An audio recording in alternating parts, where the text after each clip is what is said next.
ഈ തീരുമാനമെടുക്കേണ്ട central election committee അമേഠിയും റായ്ബറേലിയും discuss ചെയ്തതിൽ തീരുമാനമെടുക്കാൻ കോൺഗ്രസ് അധ്യക്ഷനെ ചുമതലപ്പെടുത്തുകയും ചെയ്തിട്ടുണ്ട്. മറ്റന്നാളാണ് നോമിനേഷൻ കൊടുക്കേണ്ട അവസാന തീയതി. നാളെ നിങ്ങൾക്ക് തീരുമാനമുണ്ടാവും. അപ്പോൾ എങ്ങനെ കോൺഗ്രസ് അധ്യക്ഷൻ തീരുമാനിക്കത്തുള്ള കാലം ഞാനെങ്ങനെ പറയൂ? അത് അല്ലല്ല, അത് കഴിഞ്ഞ തിരഞ്ഞെടുപ്പിൽ അവസാന ഘട്ടത്തിലല്ലായിരുന്നു ആ തിരഞ്ഞെടുപ്പ്. ഇത് ലാസ്റ്റ് ഘട്ടത്തിൽ ആ തിരഞ്ഞെടുപ്പ് വെച്ചത്. അതുകൊണ്ട് ഞങ്ങൾ എല്ലായിടത്തും തീരുമാനിക്കുന്നത് പോലെ തന്നെ ആ 2 സീറ്റുകളിലും തീരുമാനം നാളെ പറയും. അല്ല, പൊതുവായ വികാരമല്ല. നമ്മുടെ സ്ഥാനാർത്ഥികളെ, മികച്ച സ്ഥാനാർത്ഥികളെ 2 സ്ഥലത്തും ആരാണെന്ന് നോക്കി നാളെ തരും. തെരഞ്ഞെടുപ്പ് പ്രചാരണത്തിൽ മുസ്ലിം കമ്മ്യൂണിറ്റിക്കെതിരെ വളരെ ശക്തമായ വിമർശനമാണ് മോഡിയുടെ ഭാഗത്തുണ്ടാകുന്നത്. തെരഞ്ഞെടുപ്പിൽ ഒരു വലിയ ഭൂരിപക്ഷം ഉണ്ടാവില്ല എന്നുള്ളൊരു ഭയം കൊണ്ടാണോ അങ്ങനെ സംഭവിക്കുന്നത്? അല്ല, അത് സ്വാഭാവികം, അങ്ങനെയല്ലേ നമുക്ക് മനസ്സിലാക്കാൻ പറ്റും. ഒരു പ്രധാനമന്ത്രിയുടെ പദവി ഒട്ടും ചേരാത്ത വണ്ണം പിന്നൊക്കെ അദ്ദേഹം പറഞ്ഞിരിക്കുന്നത് എന്താണ്? അത് ഏതെങ്കിലും ഒരു വിഭാഗത്തെ സന്തോഷപ്പെടുത്താനാണോ? അല്ല, എനിക്ക് തോന്നുന്നില്ല. അതുകൊണ്ട് പിന്നെ നമ്മളിപ്പോൾ മറ്റൊരു കമ്മ്യൂണിറ്റിയെ വളരെ മോശമാക്കി കാണിച്ചാൽ വേറൊരു കമ്മ്യൂണിറ്റി വോട്ട് ചെയ്യുമെന്ന് വിചാരിക്കുന്നത്, അതും പ്രധാനമന്ത്രിയുടെ തലത്തിൽ വിചാരിക്കുന്നത്, അതിനപ്പുറം രാജ്യത്തിന് വേദനാജനകമായിട്ടുള്ള മറ്റെന്ത് കാര്യമുള്ളത്? രാജ്യം ഭരിക്കുന്ന പ്രധാനമന്ത്രിയുടെ ഭാഗത്ത് നിന്ന് ഇത്തരം വാക്കുകൾ ഉണ്ടാവുക എന്ന് പറഞ്ഞാൽ അത് നിരാശയിൽ നിന്നുണ്ടായിട്ടുള്ളതാണെന്നുള്ള കാര്യത്തിൽ സംശയമില്ല.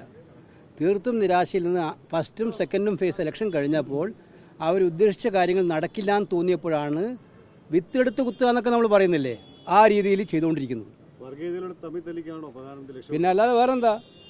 ഇത് മനുഷ്യനെ തമ്മിൽ ധരിപ്പിക്കാതെ ഒറ്റ ലക്ഷ്യം വെച്ചുകൊണ്ട് എന്നിട്ട് 10 വോട്ട് കിട്ടുമെന്ന് നോക്കുക, ലാസ്റ്റ് എഫേർട്ട് നടത്തുകയാണ് അവർ ചെയ്യുന്നത്. അതിൽ ഒരു കാരണവശാലും പിന്നെ ജനങ്ങൾ വീഴുമെന്ന് എനിക്ക് തോന്നുന്നില്ല. ജനങ്ങൾക്ക് ഇതെല്ലാം മനസ്സിലാക്കാനുള്ള കഴിവുണ്ട്, എല്ലാ കാര്യത്തിലും മനസ്സിലാക്കാനുള്ള കഴിവുണ്ട്. 2 ഘട്ടം പിന്നിട്ടതോടെ ഇന്ത്യ മുന്നണിക്ക് കുറച്ചുകൂടി കോൺഫിഡൻസ് കൂടിയോ? തീർച്ചയായിട്ടും ഞങ്ങൾ കോൺഫിഡൻസോട് കൂടിയാണ്. ഞങ്ങൾ പ്രതീക്ഷിക്കാത്ത സ്ഥലങ്ങളിൽ പോലും നല്ല മുന്നേറ്റമാണ് ഉണ്ടായിക്കൊണ്ടിരിക്കുന്നത്. അപ്പം അതുകൊണ്ട് തന്നെ നല്ല രീതിയിൽ ഇലക്ഷൻ നടത്താൻ പറ്റുമെന്നുള്ള വിശ്വാസമുണ്ട്. അതുകൊണ്ട് തന്നെയാണ് അദ്ദേഹത്തിൻ്റെ ഭാഗത്തു നിന്ന് നിരാശാജനകമായിട്ടുള്ള പ്രതികരണങ്ങൾ ഉണ്ടാകുന്നത്. പക്ഷെ അത് നിർഭാഗ്യവശാൽ രാജ്യത്തിന് മുറിവുകൾ ഉണ്ടാക്കുന്ന പ്രതികരണങ്ങളാണ്. രാജ്യത്തിൻ്റെ നമ്മുടെ സിസ്റ്റത്തിന് തന്നെ മുറിവുകൾ ഉണ്ടാക്കുന്ന പ്രതികരണങ്ങളാണ്. തിരഞ്ഞെടുപ്പ് കഴിയും നാളെ, അത് കഴിഞ്ഞാലും ജനങ്ങൾ ഒന്നിച്ച് ജീവിക്കേണ്ടവരാണ്. അത് ചിന്തിക്കേണ്ട ഏറ്റവും പ്രധാനപ്പെട്ട ആളാണ് ഇന്ത്യയുടെ പ്രധാനമന്ത്രി. നിർഭാഗ്യവശാൽ അത്തരമൊരു ചിന്തയെ അദ്ദേഹത്തിനില്ല. ഞങ്ങൾ പ്രതിരോധിക്കുന്നത് മോദിയുടെ പ്രതികരണങ്ങൾ യഥാർത്ഥ പ്രശ്നങ്ങളെന്നും ഒളിച്ചോടാൻ വേണ്ടിയിട്ടാണ്. ഇവിടെ യഥാർത്ഥത്തിലുള്ളത് എന്താ പ്രശ്നങ്ങൾ? തൊഴിലില്ലായ്മ ഏറ്റവും രൂക്ഷം. ചെറുപ്പക്കാർ 10 പേര് ഒന്നിച്ച് കൂടിയാൽ അവർ ജോലിയെക്കുറിച്ചാണ് ചിന്തിക്കുന്നത്. സ്ത്രീകളെ ഒന്നിച്ചു കൂടി അവരുടെ ജീവിതത്തെക്കുറിച്ചാണ് സ്ത്രീകൾ ചിന്തിക്കുന്നത്. കൃഷിക്കാരൻ അവൻ്റെ വരുമാന മാർഗത്തെക്കുറിച്ച്. ഇതൊന്നും ചെയ്യാത്ത ഗവൺമെൻറ് അവരുടെ പെർഫോമൻസിൻ്റെ പേരിൽ വോട്ട് പിടിക്കാൻ പറ്റാത്ത സാഹചര്യം വരുമ്പോഴാണ് ഡൈവേർട്ട് ചെയ്യുന്നത്. ഞങ്ങൾ ഈ ഇഷ്യൂസിനെ തിരിച്ചു കൊണ്ടുവരിക എന്നുള്ളതാണ് ഞങ്ങൾ എല്ലായിടത്തും ചെയ്തുകൊണ്ടിരിക്കുന്നത്. ഈ ഇഷ്യൂസിനെ തിരിച്ചു കൊണ്ടുവരിക, ഈ നാട്ടിലുള്ള യഥാർത്ഥ പ്രശ്നങ്ങളെ തിരിച്ചു കൊണ്ടുവരിക എന്നുള്ളതാണ് കോൺഗ്രസിൻ്റെ ഏറ്റവും ജോലി. അങ്ങനെ വഴിതിരിച്ചു വിടാനുള്ള ശ്രമങ്ങളെയൊന്നും ഞങ്ങൾ വകവെക്കുന്നില്ല. തെരഞ്ഞെടുപ്പ് കമ്മീഷനിൽ ഒരു പ്രതീക്ഷയും ഇല്ലാത്ത വണ്ണമുള്ള പ്രതികരണമാണ് അവരുടെ ഭാഗത്തുണ്ടായിക്കൊണ്ടിരിക്കുന്നത്. ഇപ്പോൾ തന്നെ നിങ്ങൾ മനസ്സിലാക്കേണ്ടത്, സെക്കൻഡ് ഫേസ് ഇലക്ഷൻ കഴിഞ്ഞിട്ട് ഇന്നലെ വൈകിട്ടാണ് ഇലക്ഷൻ കമ്മീഷൻ അവരുടെ ഫൈനൽ വെബ്സൈറ്റിൽ വോട്ടിംഗ് പെർസെൻറ്റേജ് ഇട്ടിരിക്കുന്നത്. ഇന്ത്യയുടെ ചരിത്രത്തിൽ ഇതുവരെ ഇങ്ങനെ ഉണ്ടായിട്ടില്ല. ഇലക്ഷൻ കഴിഞ്ഞിട്ട് 1-2 ദിവസം എടുക്കുന്ന നമുക്ക് മനസ്സിലാക്കാം. ഒരു ട്രാൻസ്പെറൻസി ഇല്ലാത്ത വണ്ണമുള്ള പ്രവർത്തനം നിർഭാഗ്യവശാൽ ഇലക്ഷൻ കമ്മീഷൻ തുടർന്നുകൊണ്ടേയിരിക്കുകയാണ്. നരേന്ദ്രമോദിക്കെതിരെ കംപ്ലയിൻ്റ് ഉണ്ടായാൽ പാർട്ടി പ്രസിഡന്റിന് കൊടുക്കാമെന്നുള്ളൊരു കീഴ്വഴക്കം പോലും ഉണ്ടാക്കിയിരിക്കുകയാണ്. പ്രൈം മിനിസ്റ്റർക്ക് കൊടുക്കാൻ പറ്റാത്തതുകൊണ്ട് പാർട്ടി പ്രസിഡന്റ്. അതുകൊണ്ട് അതിൻ്റെ അഡ്വാൻറ്റേജ് ഞങ്ങൾക്കും കിട്ടി. രാഹുൽ ഗാന്ധിക്ക് കൊടുക്കേണ്ട നോട്ടീസ് കോൺഗ്രസ് അധ്യക്ഷന് കൊടുത്തു. മനസ്സിലായില്ലേ? ഇത് രാജ്യത്തെ ലെവൽ പ്ലേയിങ് ഫീൽഡ് പൊളിറ്റിക്കൽ പാർട്ടിയെ നിഷേധിക്കുന്ന സാഹചര്യമാണ് ഉണ്ടാകുന്നത്. നീതിപൂർവമായ ഇലക്ഷൻ നടത്താൻ ഉത്തരവാദപ്പെട്ട ഇലക്ഷൻ കമ്മീഷൻ, അത് ബാധ്യതപ്പെട്ട ഇലക്ഷൻ കമ്മീഷൻ സത്യത്തിൽ ഞങ്ങൾക്ക് നിരാശ തോന്നുകയാണ് ആ പ്രവർത്തനത്തെക്കുറിച്ച് കൊടുത്തിട്ട്.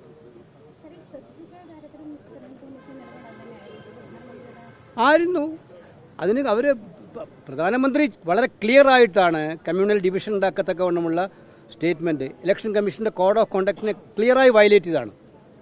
അതിനു മുമ്പേ രാഹുൽ ഗാന്ധിക്ക് എത്രയോ നോട്ടീസ് അയച്ച ഇലക്ഷൻ കമ്മീഷൻ പ്രധാനമന്ത്രിക്ക് നോട്ടീസ് അയച്ചില്ല. അതിന് പകരം പാർട്ടി പ്രസിഡന്റ് ഒരു നോട്ടീസ് അയച്ചു എന്ന് വരുത്തി തീർത്തു.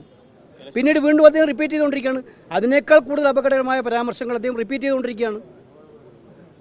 ഇലക്ഷൻ കമ്മീഷൻ അല്ല, അതിനാണല്ലോ ഇലക്ഷൻ കമ്മീഷന്റെ നിയമത്തിൽ തന്നെ ഭേദഗതി വരുത്തി സുപ്രീം കോടതി ചീഫ് ജസ്റ്റിസിനെ അപ്പോയിന്റ്മെന്റ് അതോറിറ്റിയിൽ നിന്ന് മാറ്റിയെടുത്തത്. ആ ബില്ല് പാസ്സാക്കിയതാണല്ലോ കേരളത്തിലെ ഇന്ത്യയിലെ തെരഞ്ഞെടുപ്പ് രംഗത്ത് ഏറ്റവും കറുത്തൊരു അധ്യായമായിരുന്നു അത്.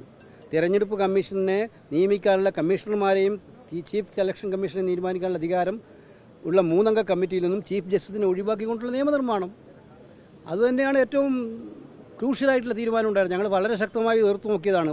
ഭൂരിപക്ഷം അവർക്കൊണ്ട് അവർ പാസ്സാക്കി, അവർ തീരുമാനമെടുത്തു. ഇലക്ഷൻ കമ്മീഷനിൽ അവരുടെ ഗവൺമെൻറ് ഡിപ്പാർട്ട്മെൻ്റ് ആക്കുക എന്നുള്ളതാണ് സർക്കാരിൻ്റെ തീരുമാനം.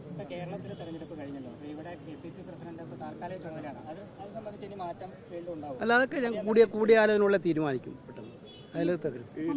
രാഷ്ട്രീയം ഇപ്പോൾ ഇങ്ങനെയാണ്. 12 സീറ്റുകളാണ് CPM അവകാശപ്പെടുന്നത്. അപ്പോൾ വോട്ടെടുപ്പിന് എല്ലാം വോട്ട് പെട്ടിയിലായി കഴിഞ്ഞല്ലോ. ഇനിയിപ്പോൾ അവകാശപ്പെടുന്നതിലൊന്നും കാര്യമില്ല.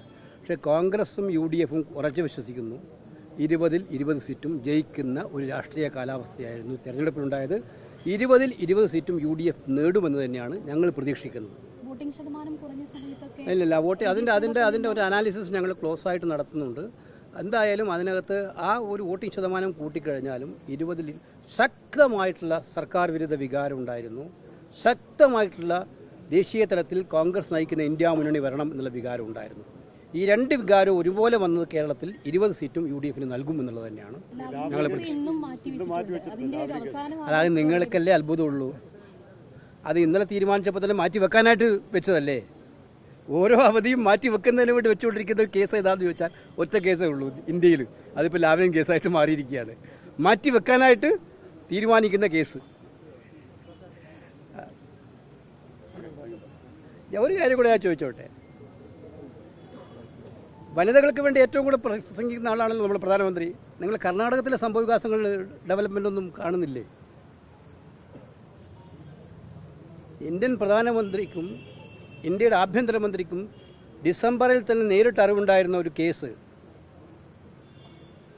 വേൾഡിലെ തന്നെ ഏറ്റവും മോശപ്പെട്ടൊരു കേസ്. അയാൾക്ക് ടിക്കറ്റ് കൊടുക്കുകയും അവർക്ക് വേണ്ടി പ്രസംഗിക്കാൻ അവിടെ പോവുകയും ചെയ്ത പ്രധാനമന്ത്രി സ്ത്രീകൾക്ക് വേണ്ടി പറയാൻ എന്താ അവകാശമുള്ള ധാർമ്മികതയുള്ളത്? പ്രധാനമന്ത്രി പറയേണ്ട ഉത്തരങ്ങളുണ്ട് ഒരു കാര്യത്തിൽ. ആ കേസിൽ, ബാംഗ്ലൂരിലെ പീഡന കേസിൽ ആ പ്രതി രാജ്യം വിടാൻ അവസരം ഒരുക്കി കൊടുത്തത് ആരാണ്? ആ പ്രതിയാണെന്ന് സ്വന്തം പാർട്ടിയുടെ സ്ഥാനാർത്ഥിയായിരുന്നയാൾ ഡിസംബർ 23-ന് കത്ത് കൊടുത്തിട്ടും ആ കത്ത് അവഗണിച്ചുകൊണ്ട് സ്ഥാനാർത്ഥിയായി തീരുമാനിക്കുകയും സ്വന്തം മുന്നണിയിൽ ഉൾപ്പെടുത്തുകയും ചെയ്തത് എന്തുകൊണ്ടാണ്? ഇത് 2 ചോദ്യങ്ങളിൽ നിന്നും ഇന്ത്യൻ പ്രധാനമന്ത്രിക്കും ഇന്ത്യയുടെ ആഭ്യന്തരമന്ത്രിക്കും ഒഴിഞ്ഞു മാറാൻ പറ്റില്ല. അവരെപ്പോഴും സ്ത്രീ സുരക്ഷയെക്കുറിച്ച് പറയുന്നവരാണല്ലോ. ഏറ്റവും പ്രധാനപ്പെട്ട ഒരു കാര്യമായിട്ട്